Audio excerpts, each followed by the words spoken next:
Siamo a Cortina per la riapertura della stagione invernale 2024-2025, riapertura degli impianti. La colonnina di mercurio segna 2 gradi sopra lo zero, condizioni che hanno consentito agli sciatori di tornare in pista.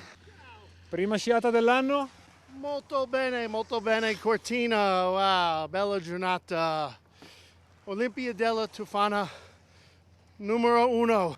Prima giornata qua, bellissima, adesso basta perché siamo stanchi, neve fantastica, bellissimo sole, speriamo nelle nevicate adesso, tutto qua. Neve perfetta, le montagne che si stagliano, una roba incredibile veramente. Insomma dai, ci accontentiamo, per essere novembre, piuttosto niente.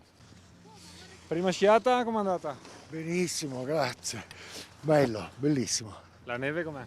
perfetta. Com'è andata? Bene, adesso siamo in cambio assetto, prendiamo la tavola da snow e proviamo anche la prima sciata con lo snow. La neve era bella, dura e mantiene fino al pomeriggio. Prima sciata dell'anno, Com'è andata? molto bene, bellissima neve, bella temperatura e neanche troppe persone. Bella devo dire, molto bella anche se sparata. È bella, hanno sparato bene, bene. E anche caldo. Ma non vedevo l'ora. Com'è la neve? La neve è bene, speriamo ne faccia di più nei prossimi giorni. Aspettative per quest'anno? Aspettative devono essere positive per forza. L'aspettavamo da tempo E? e è stupendo, come fosse la prima sciata della vita. La neve è bellissima. Aspettative per quest'anno?